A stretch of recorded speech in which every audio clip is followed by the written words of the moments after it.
An image of Laura looking through a circular frame, as if she's swimming underwater and wanting to get out.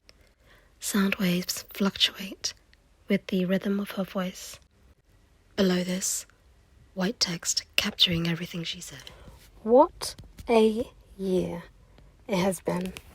So this pandemic and COVID business has been a bit of a mindfuck over the past couple of years, and personally, it's been a roller coaster of emotions, health issues and fluctuations, ups and downs, work and space. I do believe, though, out of adversity comes positivity, or, as I've Googled as such, Benjamin Franklin had said, out of adversity comes opportunity. The latter being the story of my life during the pandemic, and not just work opportunity, but opportunity to have permission and allow myself to give myself permission to chill the hell out. Anyone who knows me will tell you that I'm a bit of a superwoman in the sense of wanting and needing and always wanting to be busy, seizing opportunity at every turn, and this superwoman complex is what has both made me and broken me. At the beginning of the pandemic, there was a push for us all to do something new or follow your dreams and do what you couldn't do before. And let's be honest, we all felt a little pressure to do something. And what was frustrating is that I did that for a while, but just didn't have the strength to continue with all that bluster. So I put a stop to it all, the unnecessary pressure on myself, and automatically felt better. Not having strength is not necessarily a bad thing. And something I heard from Kitty this year working on Pankali with Moxie Brawl was a phrase that was really changed my life now. Not having capacity right now. It's a phrase that bears so much weight and describes so much without taking away from a person's ability, but adds to their strength. Ownership of admitting and needing help or space is something I know as an artist I struggle with. See Superwoman complex. Being able to distance oneself from negativity or unnecessary pressure that with hindsight can be prevented and mitigated is a skill in itself, and one, believe it or not, I'm trying to get better at. However, given my superwoman complex, old habits die hard, but hey, I'm trying. So enough about that. I just wanted to highlight a few things this year that I've really valued happening and experiencing. 1.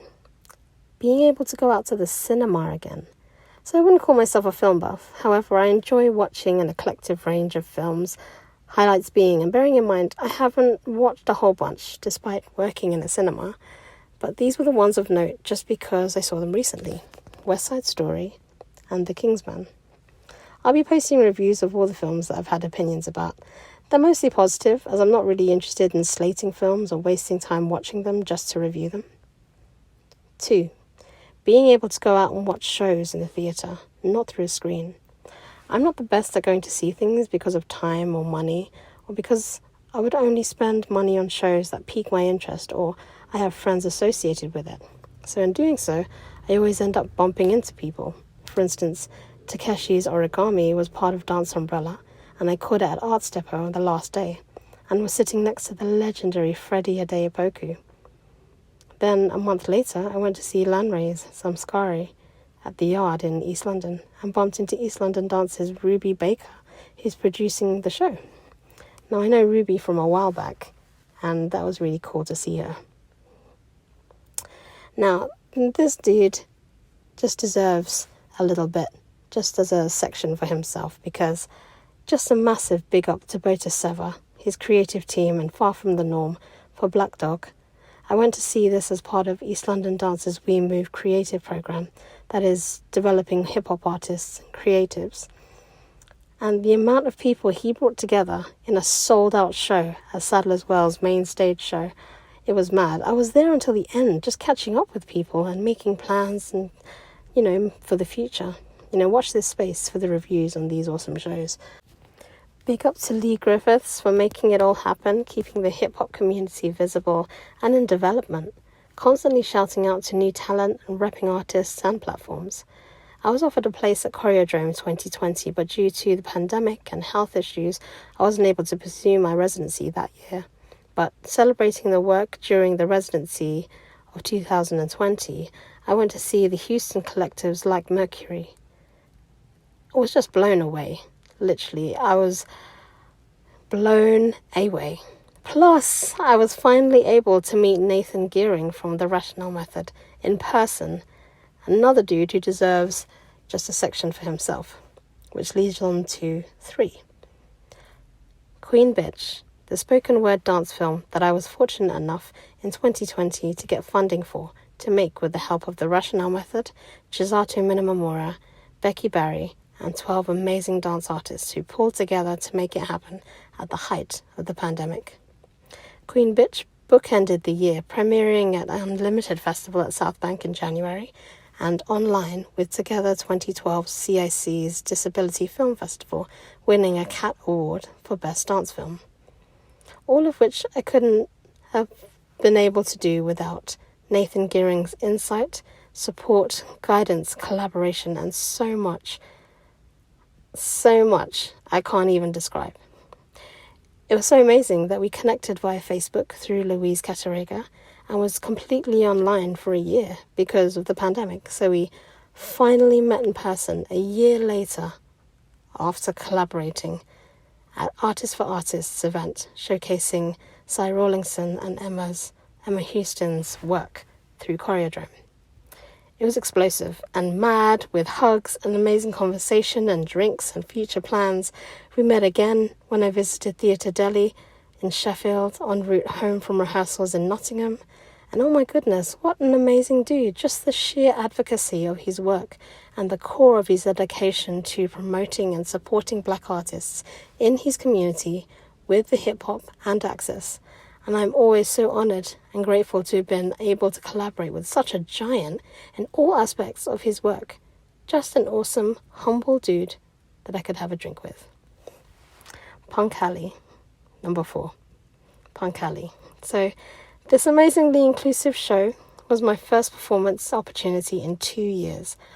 I was incredibly rusty, hadn't danced in a while, and also travelling situation was mad.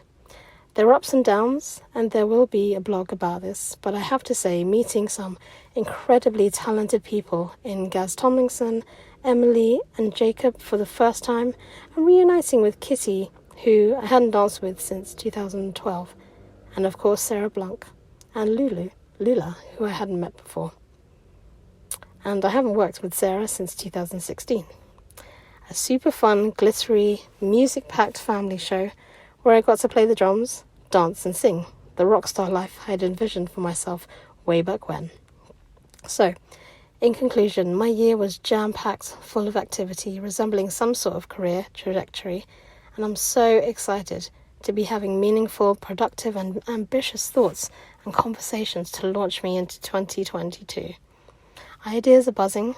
I'm both knackered and hyped to step, or roll, into 2022. Watch this space, and we'll see what grows out of the tidbits and ambition born from my head. Bring on 2022. Raise a glass to the new year, to the possibilities, opportunities, friendships, partnerships, and awesomeness that awaits us. Let's have you 2022. Recorded, edited, audio description, and closed captioned by LauraDTalks, aka LauraDTalks. The blue and red LauraDTalks logo sits at the top left of the screen.